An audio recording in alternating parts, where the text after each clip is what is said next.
So as MMA fans, we always have that one question in our brains whenever we're watching a championship fight, and that is who can beat this guy? Who can dethrone the current champion? Who will become the next champion of whatever X division that you might think of at that time? That is always a question that we have concerns about, and we do from time to time like to make a little bit of some assumptions, some predictions of the future. Now, that might range from 1 month from now, 2 months from now, 3 months, a year, 2 years, 5 years, a decade from now. But in this video, I'm going to give you my predictions on who I think will become the next champion. Now, this might not be who exactly dethrones the current champion, but who do I think will be the next champion holding the belt after the current champions now. So, for example, right now we have Pantoja as our current flyweight champion. Who will become champion next in line after Pantoja? Now, whether that's because Pantoja vacates the belt or just loses to this guy, that can be up for debate. But who do I think will be the next champion after Pantoja, no matter the circumstance? So now you understand the plot of this video. Let's go ahead and dive right into it. So now getting into this, as you can see next to me, there is a black screen. I will unveil each fighter one by one and give you my prediction and my take on who will be the next champion. It's a pretty simple concept. You should understand very well. But let's get into the flyweight championship. Of course, the current flyweight champion is Alexandre Pantoja. And I think in the first video that I made, I said the same guy, and that is Manel Kape. I don't think Kai Kara-France beats Pantoja. It's tough out here, man. I think the next guy I can probably logically pick would be Manel Kape, because if it's not Kai Kara-France, if it's not Manel Kape, then I'm going pretty far down the list to guys who are unranked or not even in the UFC. And I don't think I can consciously pick those guys or have enough trust in them or confidently pick them, people who are, very far or unranked, like a Joshua Van for one. I think he is ranked, never mind. But some of these guys who are just not there yet, who haven't shown me much, I just can't confidently pick. So it has to be Manel Kape. And maybe you can argue it can be somebody else because, maybe we see Pantoja vacate the belt and move up. Maybe we see him get too old and get chinned by somebody like a Kai Kara-France. But I think logically, the next person that I can probably confidently move towards is Manel Kape. And Manel Kape, let's be real here, he'd be pretty fun, wouldn't he? He'd be pretty fun for the division. Flyweight right now is in a spot where I think it's being mistreated by the UFC. I don't think they're promoting it enough. And I think Manel Kape, even though his English is not the best, I still can trust him to somewhat promote a fight. And that would be really beneficial to the featherweight division because Dana White don't care about this division. He just don't care about it. We have a guy in Pantoja who's working his way up to GOAT status in the division, who's doing pretty well, who you maybe in the next few fights, you can probably call him the flyweight GOAT over DJ, or at least have the argument over DJ.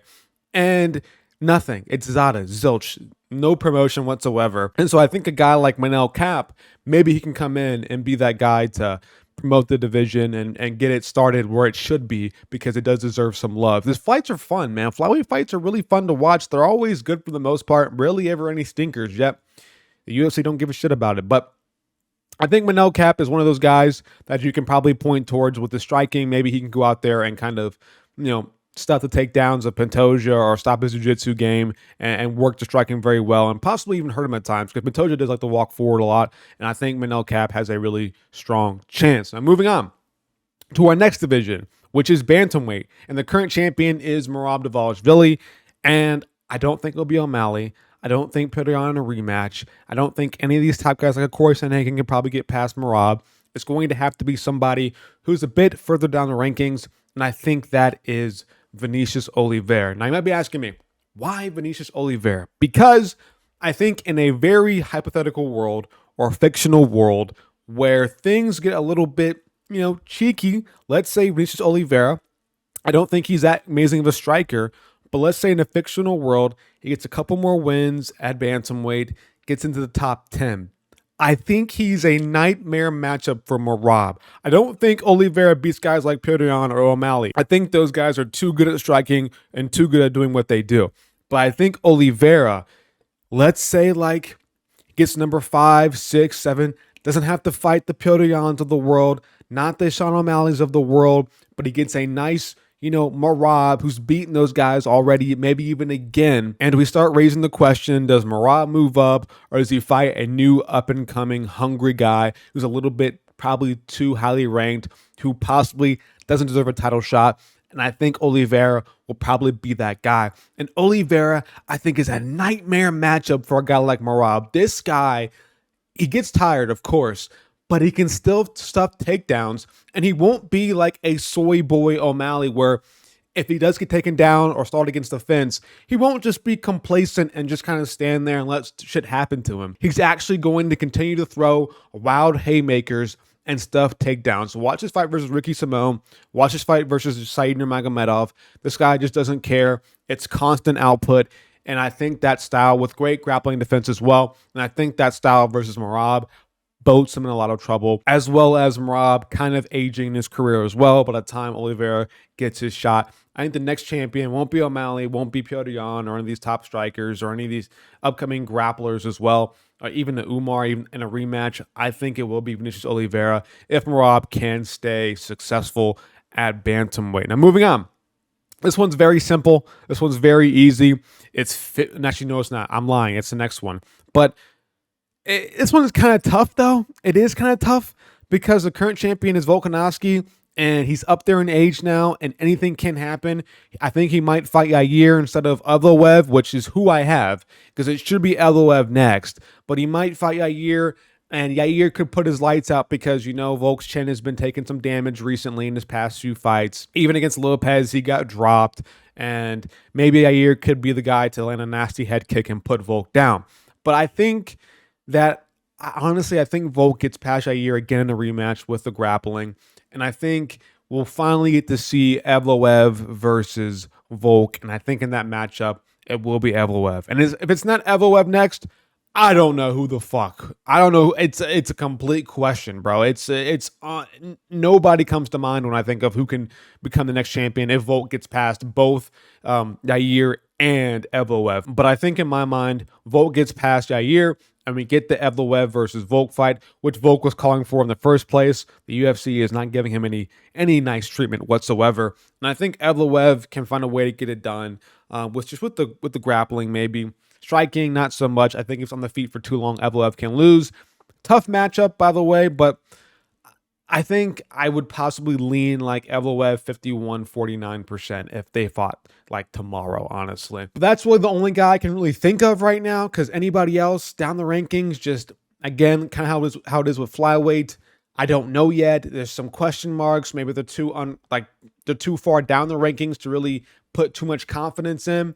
But I do think that Evloev can be there. The other guy I was thinking about was Kevin Vejos, who fights like Topuria. Only has one fight in the UFC so far. Looks good, though. But again, too far down the rankings. Not enough experience yet. I have to see more of him for me to ever think, okay, this guy's definitely a future champion. But Evloev is the guy. But moving on to another tricky one, which is what I mentioned before. It is lightweight, and this one is kind of 50-50, kind of handed to me on a silver platter here. I'm picking Topuria to beat Oliveira, right? That's kind of how this prediction goes, because the next champion is, of course, Islam vacated his belt, so the next champion is going to be between Topuria and Oliveira. So I have a 50-50 chance of predicting the next champion. So this one's pretty simple. I think Topuria will beat Oliveira. Now, we can have the conversation of who wins, Topuria or Oliveira. It's a video for another day. I'll break that down in the future. Look out for that video. But I think in a vacuum, I do have a little bit more confidence in a guy like Topuria, who lays it all out there, who's willing to trash talk, and pretty much, if he loses, he's a TikTok meme for the rest of his career. But if he wins, he's a genius. He promotes fights. He's amazing. He's the best fighter in the world, pound for pound #1 if he does stuff like this. But I think Topuria gets past Oliveira and becomes our next lightweight champion. That's kind of a simple prediction. I'm sorry, but that's just kind of how it goes, right? That's just kind of how it goes. I mean, I can't do it. I can't. You can't be mad at me because this is the next championship fight for the vacated belt. So obviously, I have to do this. Moving on to welterweight, and you might be thinking, it's got to be Islam Makhachev. It's got to be him. Islam's fighting JDM. Islam's the best in the world. No. It's not going to be Islam Makhachev because I don't trust in Islam to beat JDM. Let's be real here. Islam had a tough time for the most part getting down Dustin Poirier, of all people. Stiff hips Poirier. You think he's getting down a supersized JDM? A dude who's huge, who's showing better grappling defense against, good grapplers as well. I think the weight difference would be too much for Islam moving up. But if we have to not pick Islam, it's got to be somebody else. I think it's going to be Michael Morales here. Now, Michael Morales, 25 years old. He has time. He's still very much young. So I trusted him to progress still as he continues his career. And I think by the time he gets to a JDM or a guy, maybe JDM moves up. I don't know. Maybe JDM vacates his belt. I don't know what happens. Maybe JDM pops for roids and has to vacate his belt. I don't know. Any scenario possible.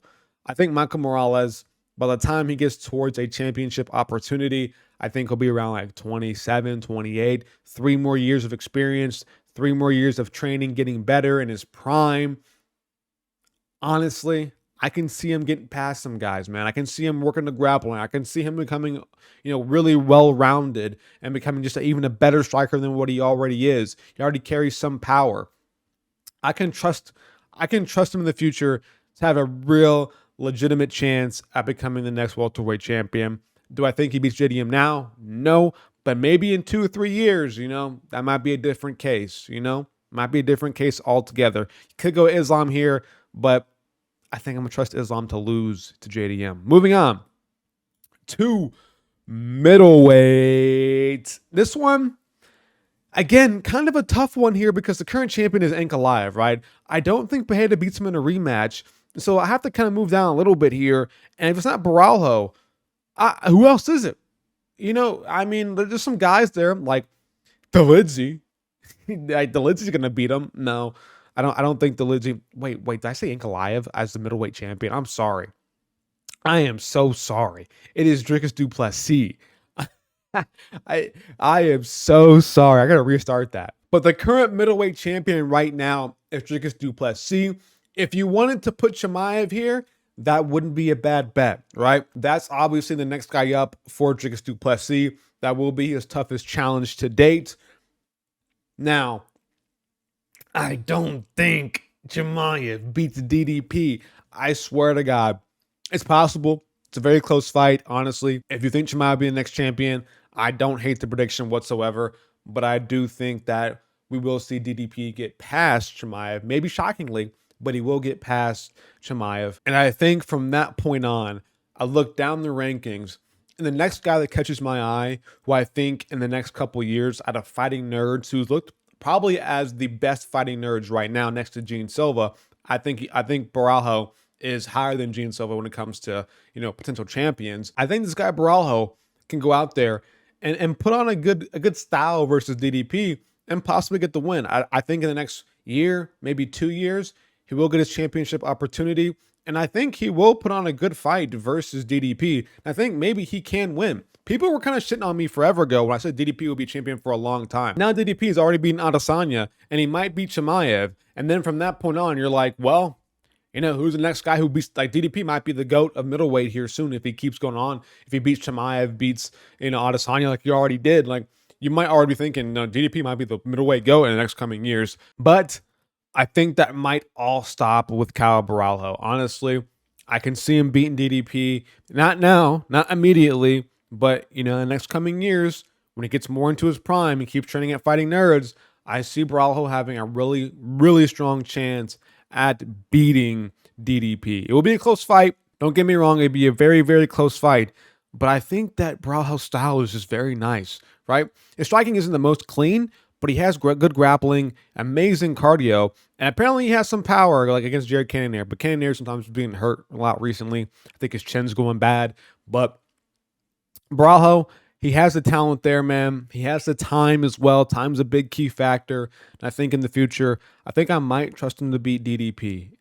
Maybe not. I might pick against him, but I think of this guy who I have to give a prediction to, I think it would, really, really would be Kyle Baralho. But moving on to light heavyweight, like I was saying before, Ankalaev is the current champion. I don't think Alex Pereira will beat him in a rematch. And then after that, light heavyweight is just not deep enough. Maybe you could argue a Yuri Prohaska, but that might just be a pretty tough matchup for him versus Ankalaev. And I think by the time Ankalaev gets up there in age and he might be calling it career, who knows? Ankalaev can fight for forever. We had Glover Teixeira at 42 years of age become champion at light heavyweight. This division you can be with any age you want to be and still become champion. But I think in the next 4-5 years, I think we'll finally see Ankalaev maybe get dethroned or maybe just vacate the belt or whatever happens to him. I don't know.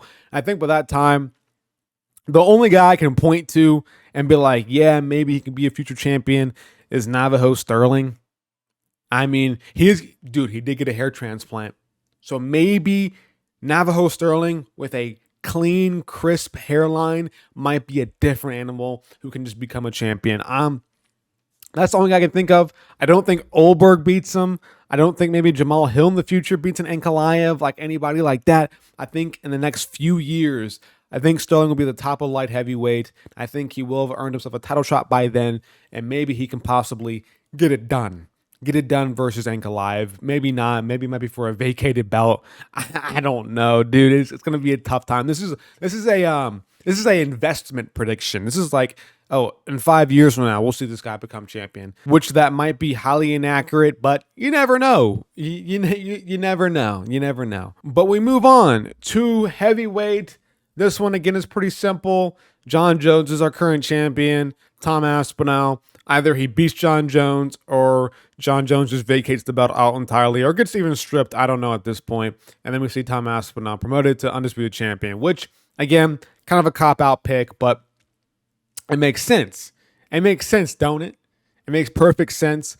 Tom Aspinall is that kind of guy. He's the best visually. The eye test proves it. The guys he's beaten has proved it. Like, he is the next biggest threat. And if John Jones wasn't holding this man's career hostage right now, I think he would have already had 2 defenses, low key. But it is what it is. I do think Tom Aspinall does beat John Jones if they do fight.